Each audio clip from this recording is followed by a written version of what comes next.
Que legal que nós estamos juntos. E você não tem ideia de quanto alegra o meu coração vendo a igreja voltar à sua normalidade, não é?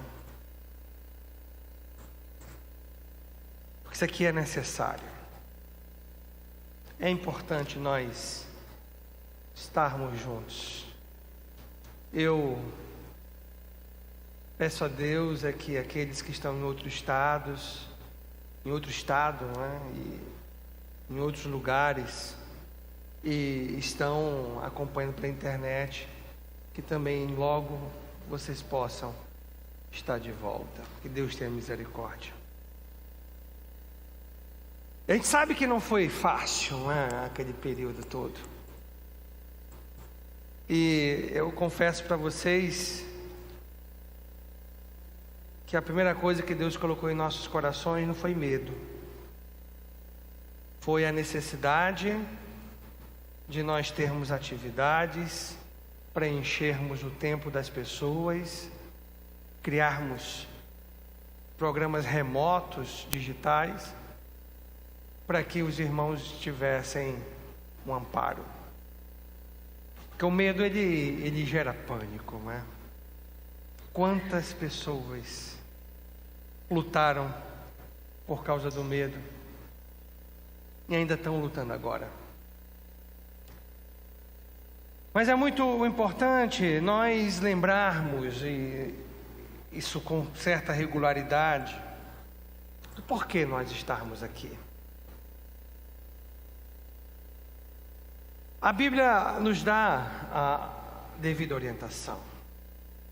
E eu falo isso, e eu gero essa indagação, essa reflexão, porque é muito fácil nós estarmos indo numa direção e devagar vai mudando, e consequentemente a igreja deixa de realizar o seu principal papel enquanto está aqui nessa terra, de cumprir a missão que Deus deu a ela enquanto aqui está. Quando nós olhamos a história da igreja, nós vamos observar que isso aconteceu. As heresias, ou o esfriamento, ou a mudança de conduta, ela não foi da noite para o dia, não foi no estalar de dedos. Simplesmente foi perdendo a direção que Deus deu na palavra e passou e mudou completamente o sentido em vários momentos diferentes.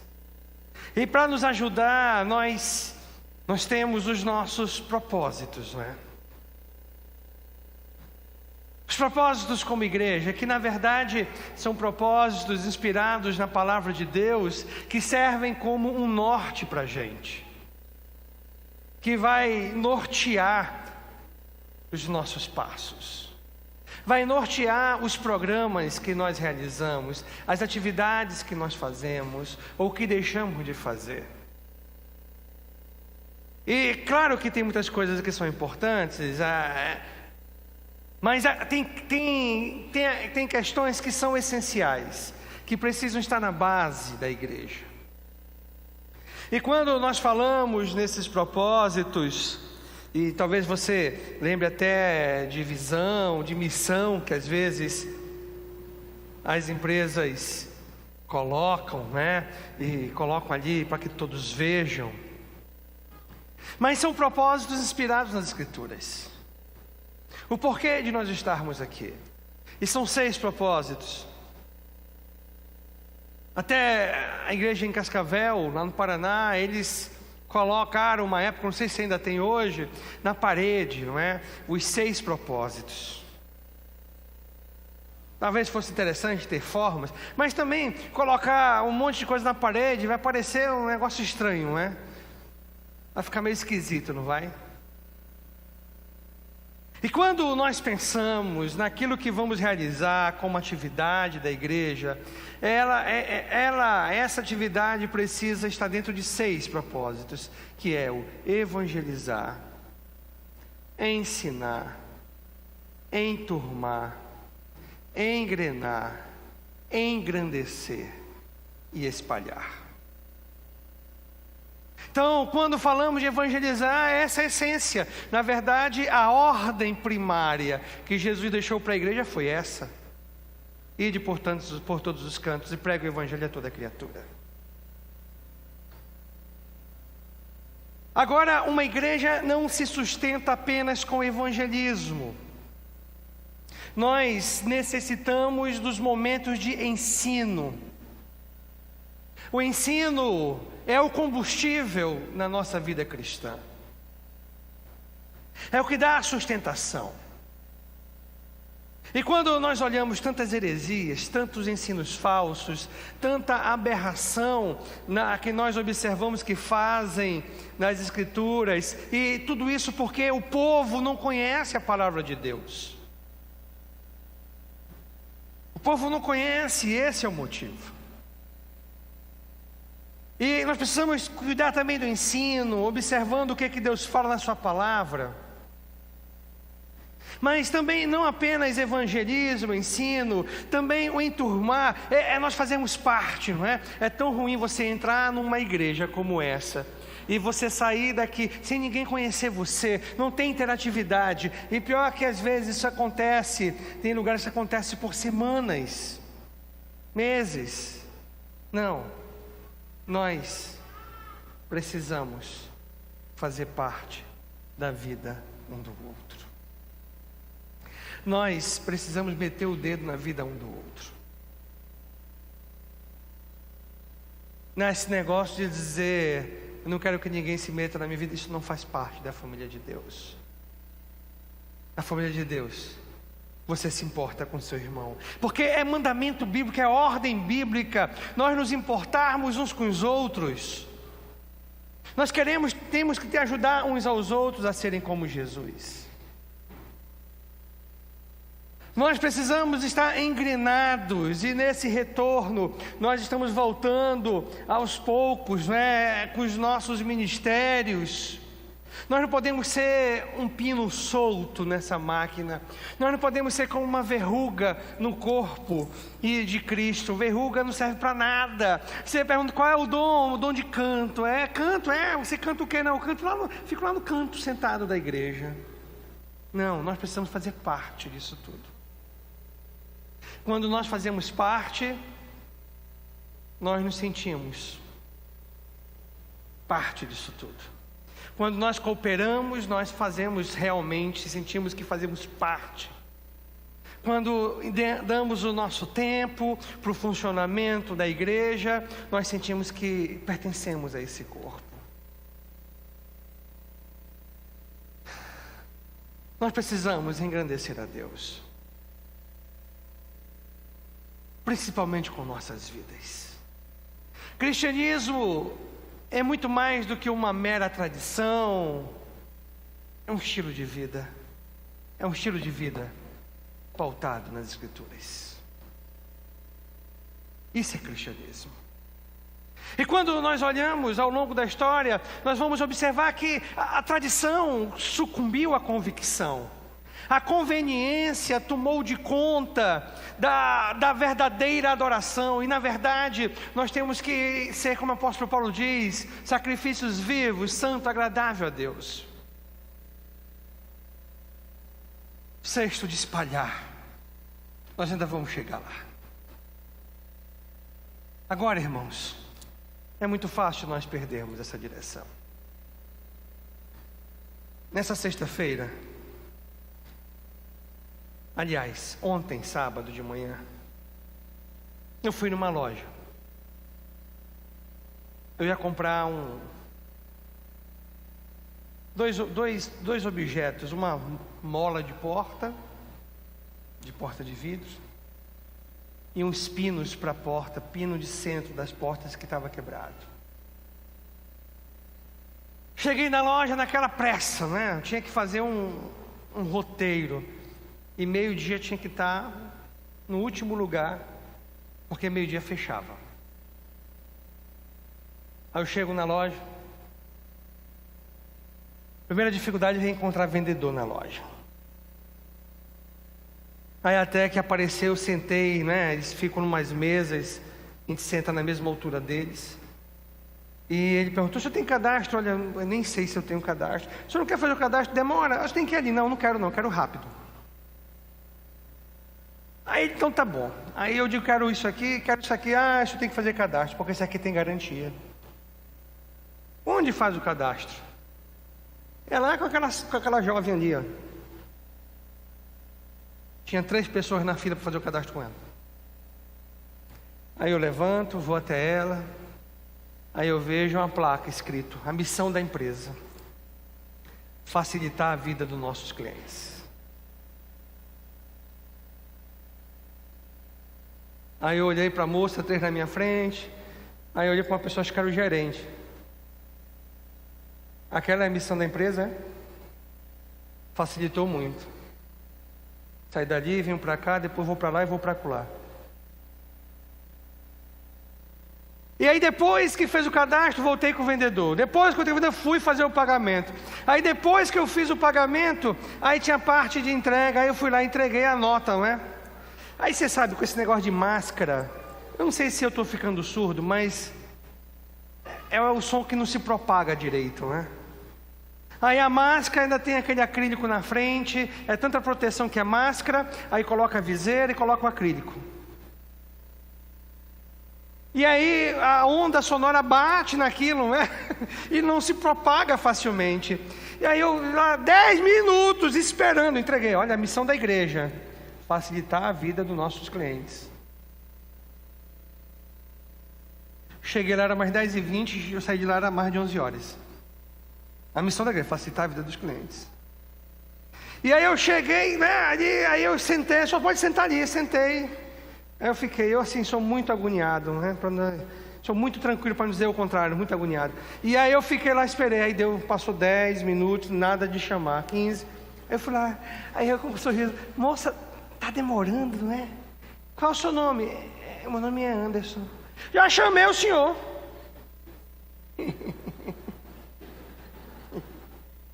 Então me deu meu produto. Não, é lá que o senhor pega. Ela me chamou para dizer: já pode pegar o seu produto. Mas quando nós olhamos para a igreja, gente, às vezes não é diferente. Nós podemos saber perfeitamente os 6 propósitos pelos quais nós estamos aqui. Mas não adianta de nada se nós não colocarmos em prática.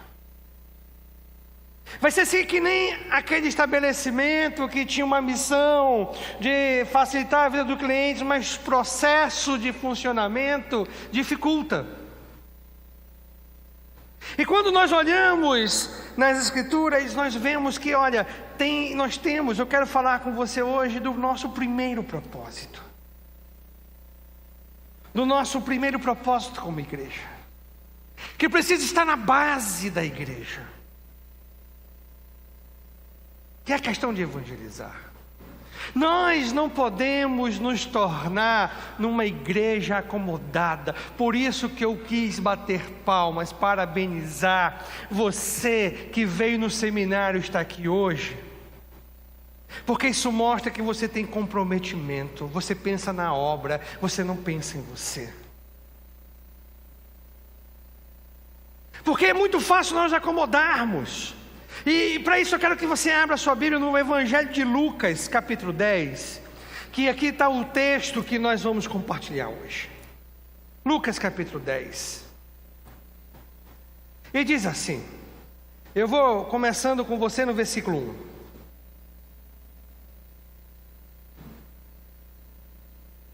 Depois disso, designou o Senhor outros 70, e os enviou adiante de si, de 2 em 2, a todas as cidades e lugares aonde ele havia de ir.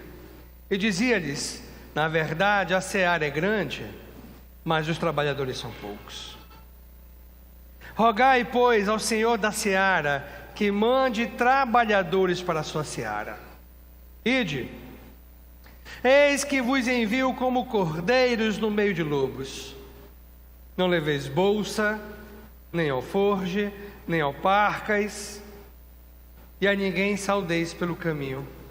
Em qualquer casa que entrardes, dizei primeiro: paz seja com esta casa.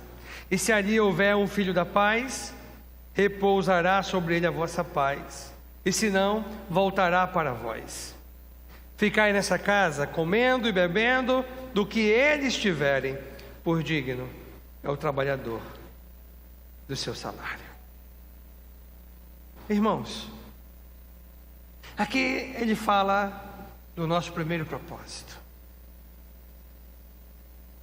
que deve ser a base, deve ser uma das bases, do alicerce, a qual os programas, as atividades da igreja devem estar apoiados. Evangelizar. Nós precisamos ter nos nossos corações, os corações pulsando, batendo, por ter o desejo de ver pessoas sendo salvas. Nós não podemos ser egoístas e deixar com que esse tesouro maravilhoso, que é o tesouro da salvação, essa pérola de grande valor, que é a salvação em Cristo Jesus, se limitar às nossas vidas. Não, ela precisa se propagar, ela precisa crescer com uma progressão aritmética, uma progressão geométrica. Não pode parar em nossos corações a semente do Evangelho. Quando nós falamos da semente do Evangelho, a primeira bênção é a salvação. Mas não é apenas salvação. O Evangelho, ele transforma vidas. O Evangelho transforma famílias. O Evangelho salva casamentos que estão se desfarelando, estão se deteriorando. O Evangelho transforma as vidas que estão perdidas neste mundo. Nós não podemos ser egoístas. Nós precisamos de amigos para Cristo. É disso que eu quero conversar com você. Os nossos amigos para Cristo. Antes de tudo, primeiramente, nós temos que encarar como uma missão. Esse é o primeiro ponto. Temos que encarar como uma missão. Nós temos que encarar como uma missão que Deus deixou nas nossas mãos. O fato de nós compartilharmos as riquezas do Evangelho. Jesus disse, antes de ascender, depois de ressurreto, Ele por 40 dias apareceu aos apóstolos, a Tiago, seu irmão, a Judas também, que era irmão de Jesus. E lá o apóstolo Paulo fala no livro de Coríntios que há mais de 500 pessoas. E a mensagem que ele deixou é que o Evangelho fosse pregado. Ele falou aos 12, vão por todos os lugares, prega o Evangelho a toda criatura. Antes de voltar lá em Atos capítulo 1, espere em Jerusalém até o momento certo, e porque vocês serão minhas testemunhas em Jerusalém, Samaria, até os confins da terra. E o livro de Atos vai demonstrar isso acontecendo. Jerusalém, Samaria e os confins da terra. Esse verso de Atos é como se fosse o pivô de todo o livro. Todo o livro de Atos, ele acontece seguindo este parâmetro. E aqui estamos nós. Aqui estamos nós, alcançados por essa bênção do Evangelho de Jesus, transformados pela verdade da palavra de Deus, tendo as vidas sido tocadas pelo Senhor. E aqui estamos nós não podemos limitar, paralisar, precisa ter continuidade. são os nossos amigos. Jesus os enviou para que eles fossem aquelas cidades que mais tarde ele iria passar, preparando o caminho. Nós não precisamos necessariamente, porque às vezes nós achamos que cumprir a missão tem que ser um missionário. Você é um missionário no seu bairro, você é um missionário na sua escola, você é um missionário na sua faculdade, você é um missionário na sua família, você é um missionário no seu trabalho. A missão foi dada a todos nós. Jesus disse: vão de 2 em 2.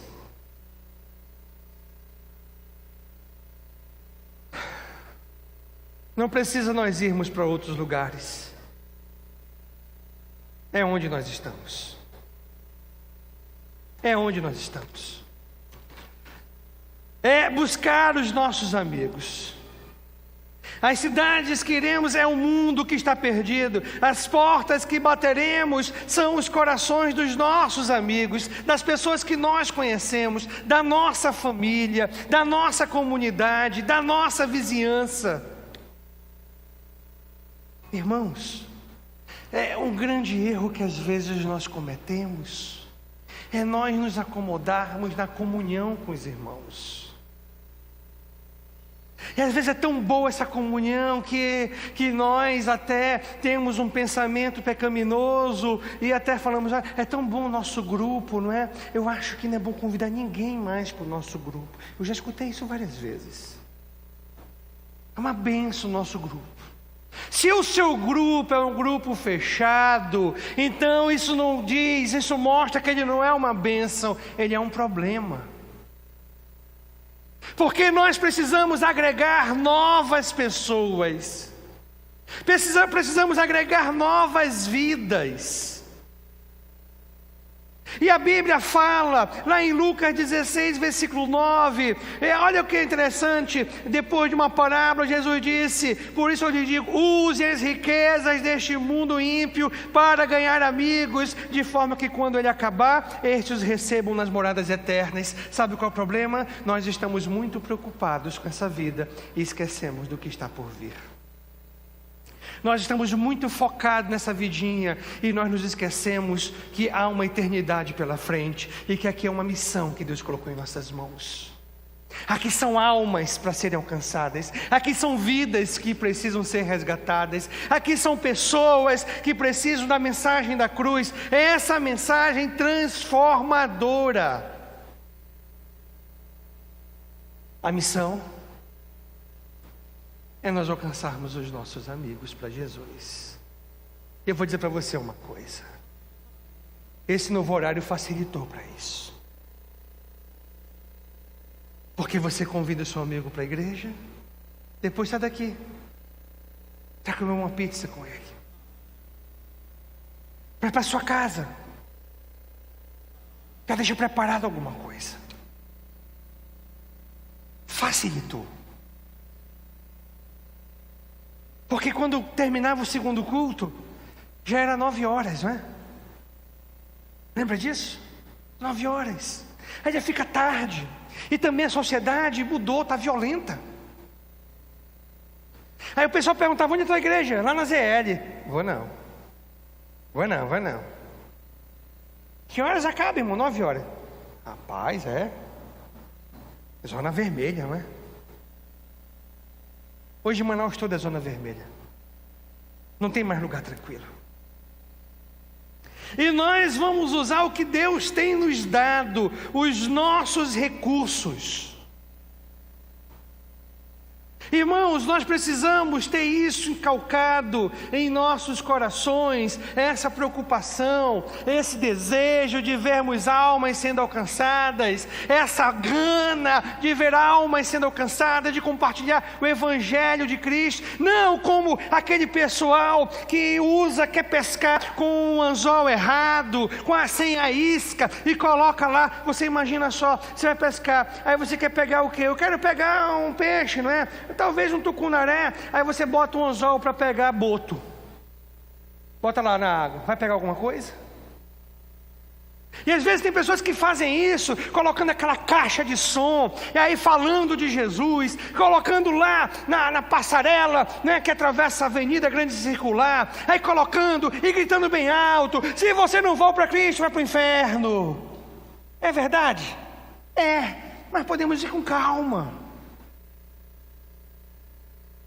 O mais eficiente é você alcançar aquele seu amigo para Jesus, aquela pessoa lá da sua área, aquela pessoa que você já tem contato, aquela pessoa que você já tem amizade.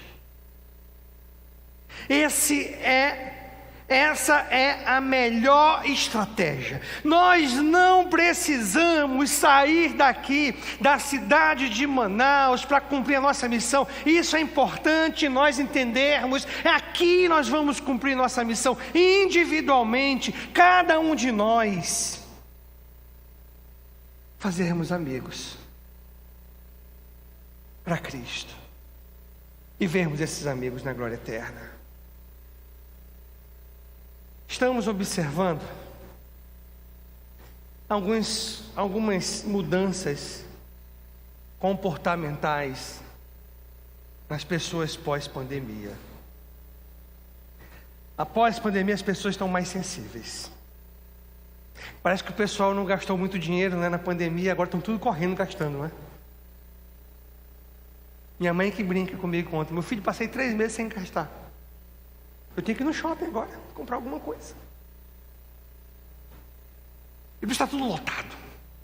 Mas uma coisa que nós observamos: as pessoas ficaram mais sensíveis. As pessoas estão valorizando mais as suas vidas. Algumas pessoas, elas não tinham tempo para nada antes da pandemia. Aí é trabalho, projeto, sai para cá, para lá, trabalha, chega tarde, eu não posso ir porque estou trabalhando. E é interessante que essa pandemia fez as pessoas terem a seguinte consciência: eu preciso cuidar mais de mim. Eu preciso investir mais na minha vida, nas nossas vidas, em nós que conhecemos a verdade, em nós que somos da luz, em nós que conhecemos o Evangelho de Jesus. O sentimento que precisa acontecer, brotar em nossos corações, é nós darmos mais valor para os aspectos espirituais da vida e menos valor para aquilo que é passageiro, para aquilo que é terreno, para aquilo que vai acabar aqui, para aquilo que vai ser destruído nessa vida. O trabalho fica, mas o que você planta por reino de Deus, você vai colher na eternidade. A casa fica, o carro fica, a sua vida acadêmica, a sua vida intelectual fica naquele caixão.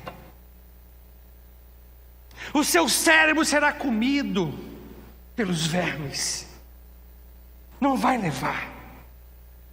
Claro que tudo isso é importante, a vida tem que ter equilíbrio, mas equilíbrio, um cristão equilibrado é um cristão que preza pelos valores da eternidade, por aquilo que vai durar para sempre. E nós compartilharmos a mensagem da cruz, isso é um valor eterno, porque nós veremos aquelas pessoas na eternidade. Isso não tem preço.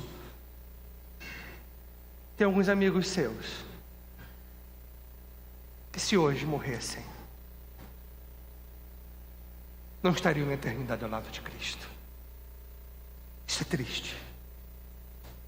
Isso tem que causar tristeza em nossos corações. Com toda essa pandemia que aconteceu, nós observamos uma tentativa de abafar a nossa fé. Nós temos contabilizado depois que voltou, né? E nós temos observado a média de pessoas, a média de retorno, e tem alguns que não voltaram, que ficaram pelo meio do caminho. Tem alguns outros ainda, poucos, que estão com medo, porque não tira lá o olho daquela TV, daquela televisão, que só coloca terror na vida das pessoas, não coloca esperança. Mas nós encontramos esperança nas Escrituras.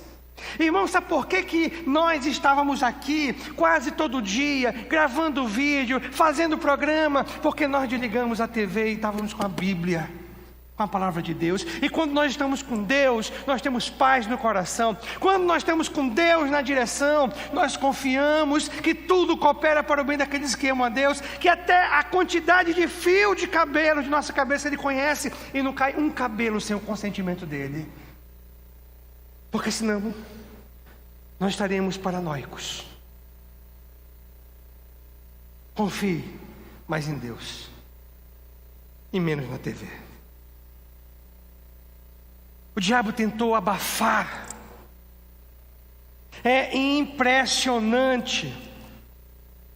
Algumas cidades do Brasil decretaram o fechamento das igrejas, mas a abertura do shopping. Claro que a atividade econômica é importante, mas aquilo que nutre a alma, aquilo que é bom para a vida espiritual é mais importante, porque é o que dá sustentação, é o que dá firmeza, é o que dá esperança, é o que faz enxergar uma luz no fim do túnel. Isso faz bem para a sociedade. Sabe? Nós precisamos contra-atacar. O ano não está perdido. Nós perdemos vários dias. Março, abril, maio.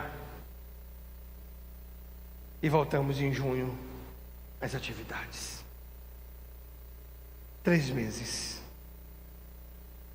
Nós precisamos alcançar os nossos amigos para Cristo. Eu quero que você anote. Eu quero que você, nesse momento, escreva.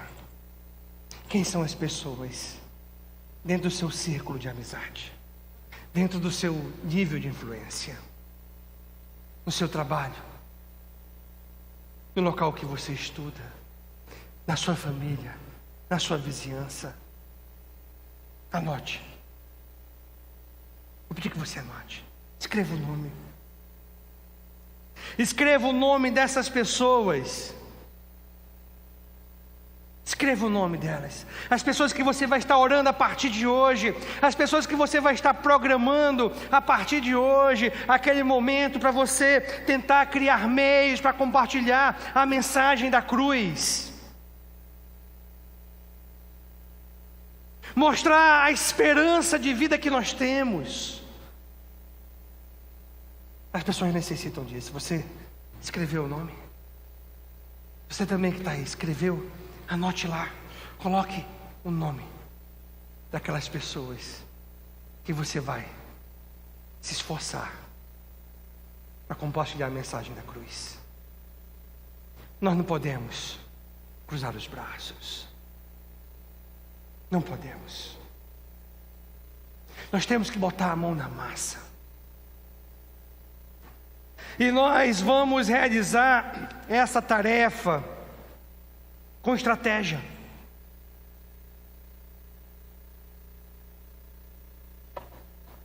Nós temos que ter estratégia. Às vezes falta estratégia. Você não pode chegar do nada e perguntar da pessoa assim: tu vai para o céu ou para o inferno? Crie oportunidades. E quando aparecer, aproveite as oportunidades.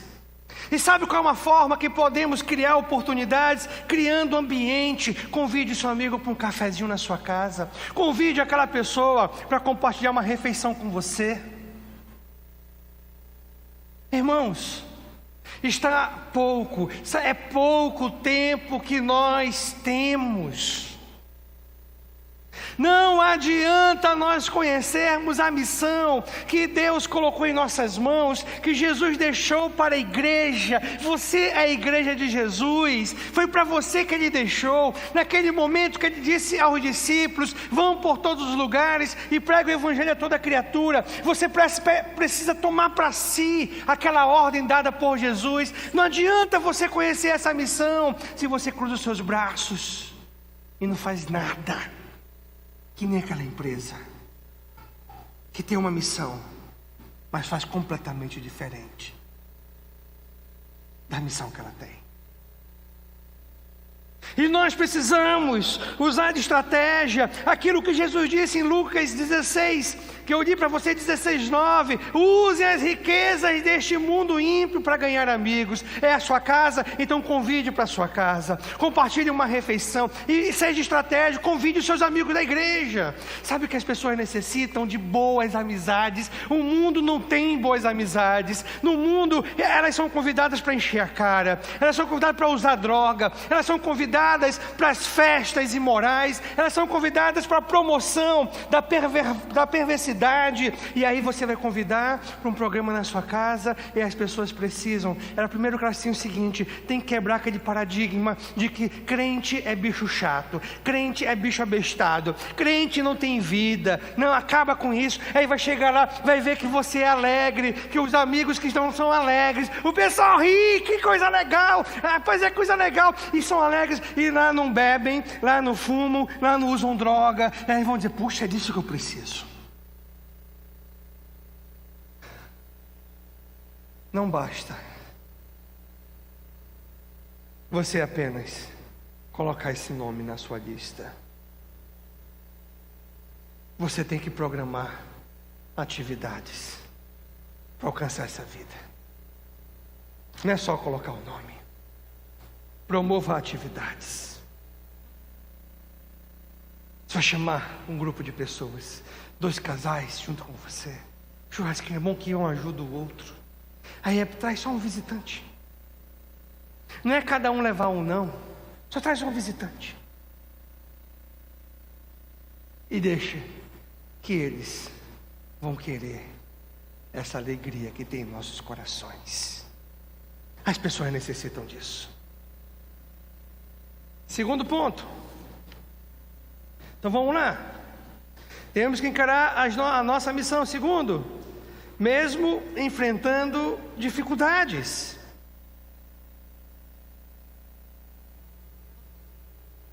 Mesmo enfrentando dificuldades. É interessante que no texto que eu li com você, de Lucas 10,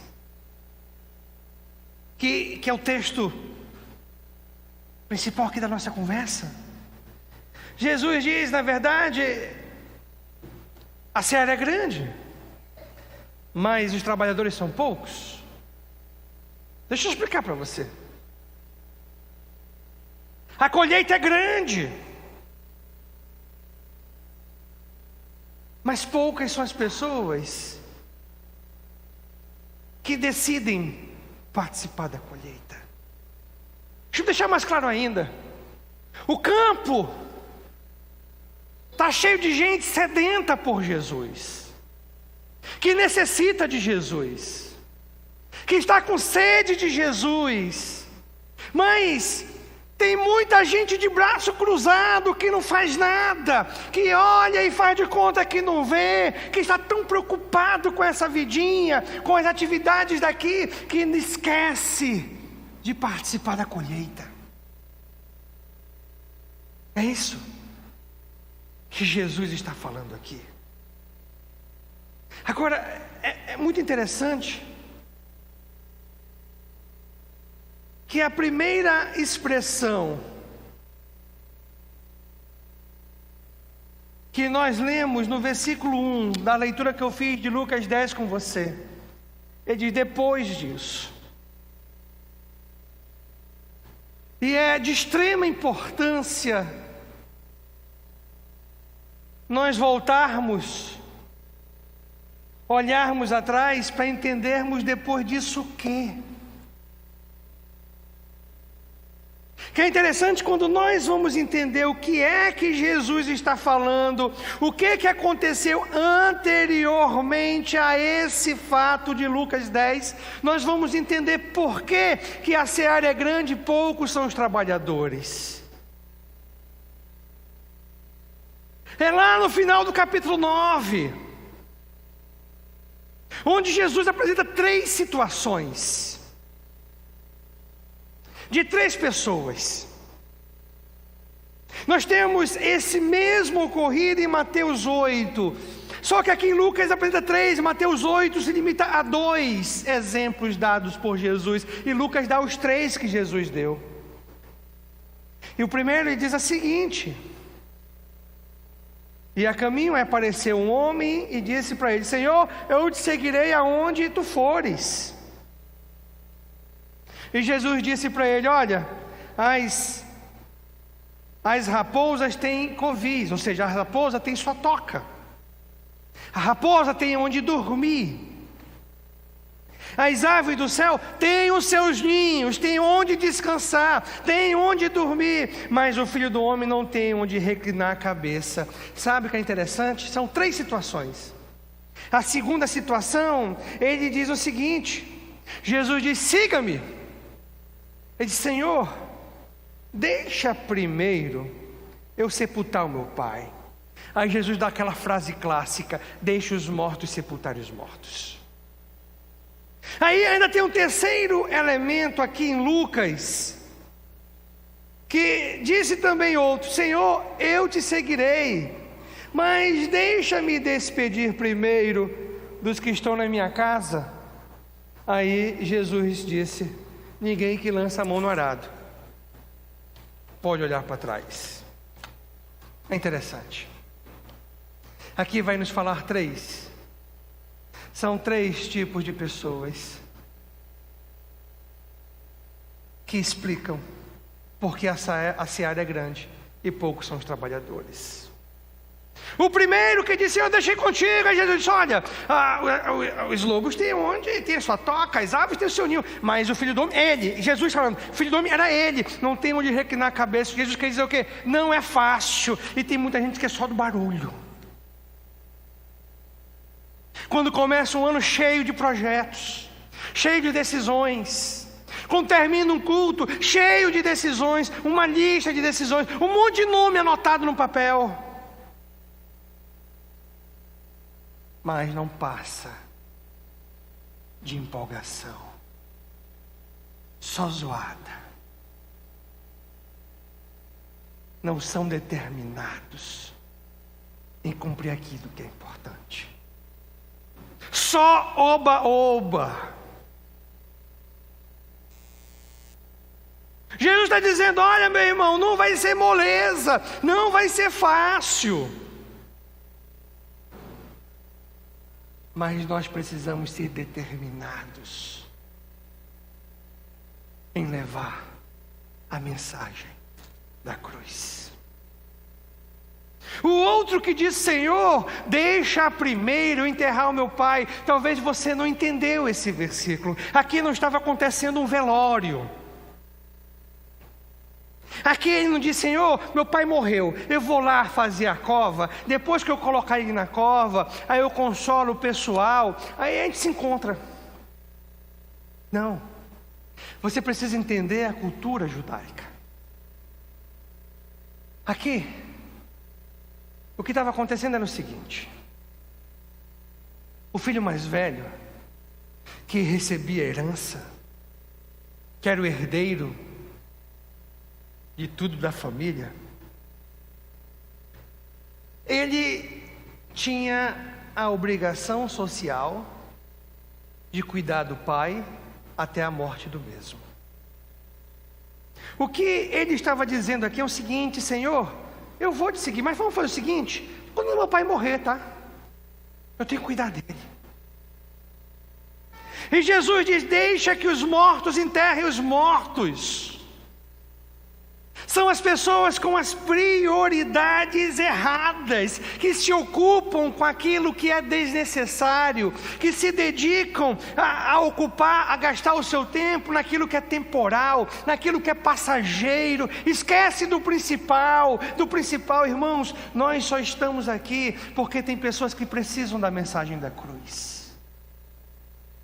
Nós só estamos aqui porque tem pessoas que estão carentes de Cristo. Nós só estamos aqui porque nós temos a missão de compartilharmos a preciosidade do Evangelho que chegou até a gente. Não seja egoísta, não seja mesquinho. Cuidado com as prioridades que você tem. Às vezes nos ocupamos tanto com excessos, né? Trabalho, excesso de atividades, e nós ficamos que nem fala Salomão lá em Eclesiastes 4:6, é melhor estar com uma das mãos ocupadas do que com as duas tentando pegar o vento. Estamos tão ocupados, e às vezes tão divididos entre a vida secular e a vida no reino de Deus, que nós não fazemos bem nenhuma nem outra. Nós precisamos estar com as nossas prioridades muito bem firmadas e definidas. Também você não pode estar ocupado demais com a obra de Deus e não ter tempo para o Deus da obra. Ocupado demais com os afazeres e não ter tempo para convidar amigos para Jesus, para ir em busca de vidas para Cristo. Por isso que é tão comum pastores perderem seus filhos. Você tem que entender primeiramente o seguinte, que filho de pastor é igual ao filho de qualquer pessoa da igreja. Não vá colocar pressão, olhar para o menino quando ele entrar na sala das crianças, tu é filho do pastor fulano, Não faça isso. Ele é uma criança como qualquer outra, não coloque um fardo. Segundo, sempre eu falo para os pastores aqui da igreja, olha, vocês precisam ter tempo para os filhos de vocês. Porque não adianta ganhar os adolescentes, não adianta ganhar os jovens e perder os de casa. Família é um ministério, filho é um ministério. As nossas prioridades não podem estar erradas. Nós precisamos estar com as prioridades acertadas. O terceiro exemplo que ele dá, aquele homem simplesmente diz: Senhor, deixa eu primeiro me despedir da minha família. Aquilo não era uma despedida, era uma lamentação. Era mais ou menos assim: ai, não, glória, tão legal aquilo. É tão boa aquela cervejinha. É tão legal aquele churrasco que tinha ali. Puxa, contava o carnaval. Parintins.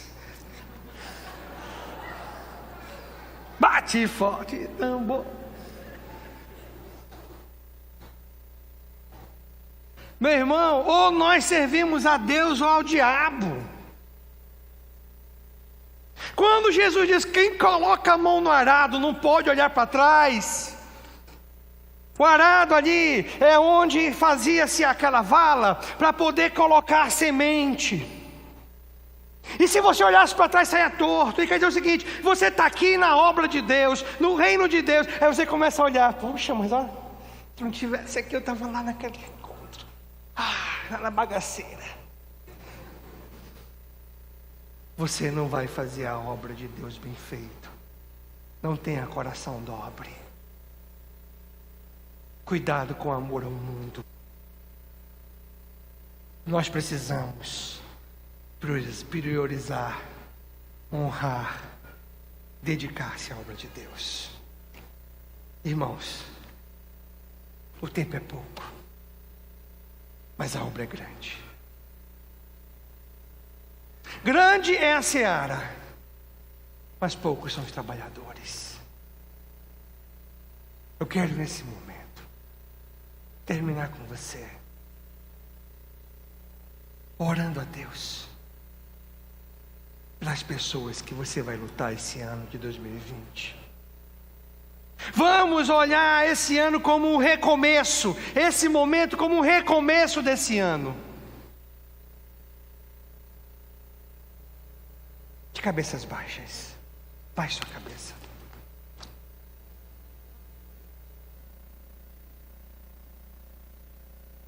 Eu quero que você, primeiramente, faça uma oração individual por essas pessoas que você escreveu aí nesse papel. Isso por elas mesmas. Elas mesmas.